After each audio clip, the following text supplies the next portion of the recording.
Assalamualaikum warahmatullahi wabarakatuh. Ketemu lagi teman-teman kita di mata kuliah komunikasi antar pribadi. Kali ini kita pertemuan di season 2 setelah UTS. Terima kasih untuk teman-teman yang sudah uh, melakukan ujian UTS dan hasilnya memuaskan. Oke.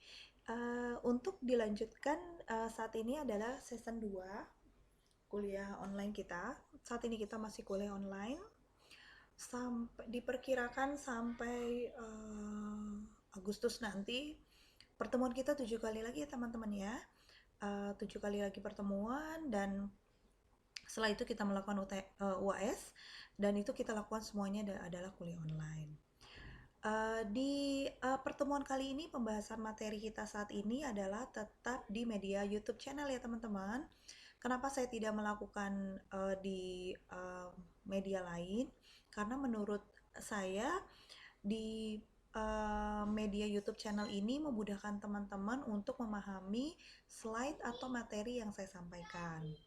Mungkin nanti kita akan adakan Zoom kelas untuk di pertemuan ke-10 atau ke-11 untuk pertemuan tatap muka, tapi selebihnya adalah kita melakukan media YouTube channel atau pembahasan materi, dan nanti akan ada share tugas.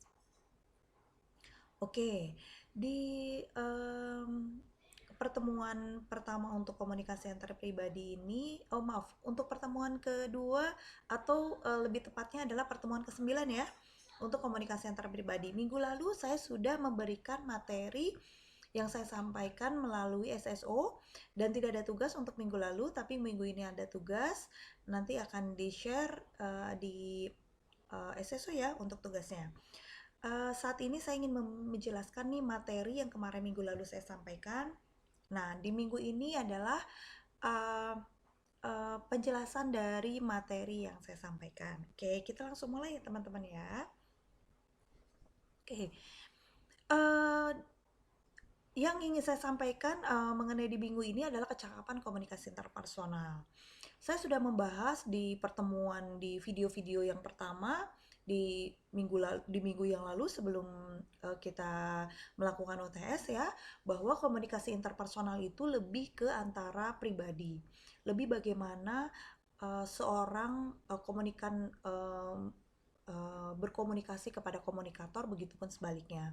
Timbal balik atau hubungan kedekatan di antara komunikasi di antara komunikan dan komunikator itu lebih personal atau lebih pribadi, atau lebih ke uh, sesuatu hal yang menceritakan, berkomunikasi terhadap sesuatu hal yang jauh lebih pribadi dibandingkan kita berkomunikasi secara normal, ya. Kecakapan di dalam komunikasi interpersonal ini juga macam-macam nanti ya teman-teman ya. Ada yang dalam bentuk gesture tubuh, bagaimana cara kita berpenampilan, bagaimana cara orang lain bisa percaya bahwa apa yang disampaikan, kita menyampaikan informasi kepada orang lain itu dipercaya atau tidak, dimengerti atau tidak, itu nanti akan saya jelaskan. Nah, di sini teman-teman bisa baca bahwa komunikasi interpersonal adalah komunikasi yang dilakukan oleh orang lain dan merupakan sebuah metode komunikasi yang sering digunakan oleh manusia pada saat bekerja, bergaul, atau bermasyarakat. Nah, kekurangan atau miskinnya kecakapan komunikasi atau ketidaktahuan, kurangnya ilmu pengetahuan di dalam kita berkomunikasi terhadap orang lain merupakan masalah yang sering dihadapi. Bahkan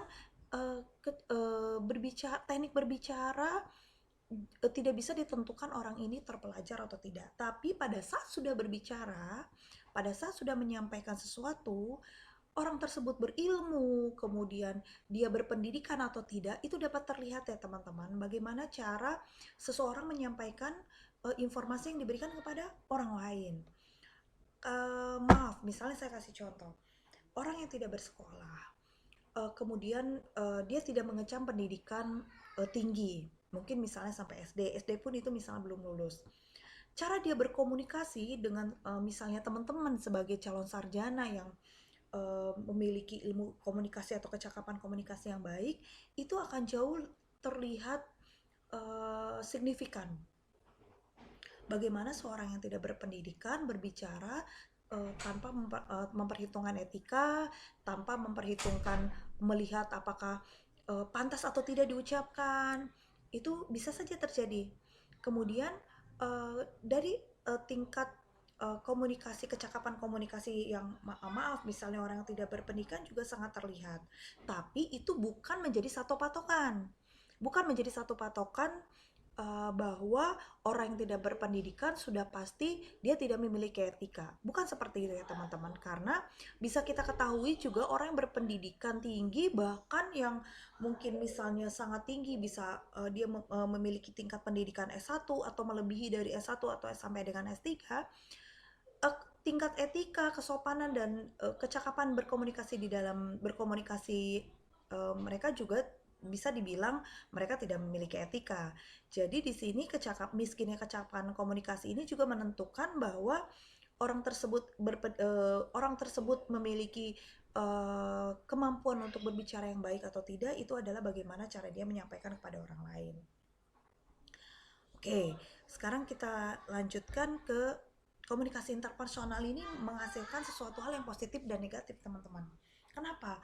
Karena di dalam kita berkomunikasi dengan orang lain, tidak semua apa yang ingin kita sampaikan diterima oleh orang lain. Begitupun dengan sebaliknya, orang lain menyampaikan sesuatu terhadap kita belum tentu juga diterima oleh kita. Komunikasi interpersonal ini menghasilkan sesuatu hal yang positif dan sesuatu hal yang negatif. Kalau positif sudah pasti hasilnya akan terjadinya kerjasama, kemudian terjadinya mengarah ke uh, uh, sesuatu hal kebahagiaan gitu ya. Kalau untuk positif, hasil yang dihasilkan juga dia menghasilkan banyak keuntungan. Tetapi pada saat komunikasi interpersonal mengarah ke hal negatif atau menjurus atau hasilnya adalah negatif, maka hal itu akan terjadinya perselisihan, percekcokan, pertengkaran, uh, bisa terjadi sesuatu hal yang tidak kita inginkan. Misalnya terjadi pembunuhan karena salah dalam pengucapan, ketersinggungan dalam salah pengucapan dalam berkomunikasi sehingga tersinggung dan lain sebagainya. Itu bisa mengarah ke sesuatu hal kriminal. Misalnya terjadi pembunuhan karena orang sakit hati, dihina, merasa orang tersebut dihina, kemudian saya merasa sakit hati, kemudian timbulnya dendam, setelah itu juga terjadinya, oh saya nggak mau lagi nih, dia udah menyakiti perasaan saya, kemudian terjadi pembunuhan dan lain sebagainya, gitu ya. Jadi kita melakukan komunikasi interpersonal itu tidak mudah ya teman-teman ya. Contohnya deh, kita berkomunikasi di dalam keluarga antara suami atau istri, ibu kepada anak, anak kepada ayah, ayah kepada saudaranya dan lain sebagainya, itu bisa terjadi suatu hal yang tidak diinginkan.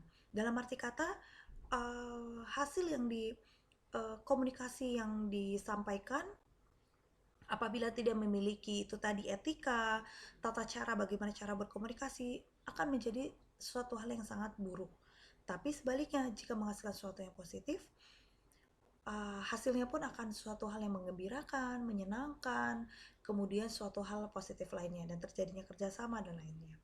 Oke, di sini kerjasama yang dimaksudkan adalah suatu kesepakatan menempuh langkah tertentu untuk mencapai tujuan bersama. Oke ya, sudah pasti ya. Biasanya kerjasama dapat terbentuk ketika orang menyadari bahwa mereka mempunyai kepentingan yang sama, sehingga mereka saling mempunyai keuntungan apabila saling berbagi dan saling tolong-menolong. Itu sudah pasti ya, terjadinya hal yang komunikasi interpersonal secara positif akan menghasilkan, jika memiliki niat, minat, tujuan yang sama, hasilnya pun yang diperoleh pun akan memberi keuntungan yang berlipat atau keuntungan saling berbagi dan saling tolong-menolong. Oke, di sini saya ingin menjelaskan sekurang-kurangnya nih ada 5 bentuk kerjasama. 5 bentuk kerjasama ini adalah hasil dari komunikasi yang dihasilkan secara positif. Apa saja sih komunikasi bentuk 5 kerjasama ini? Oke, kita lanjutkan ya ke slide berikutnya.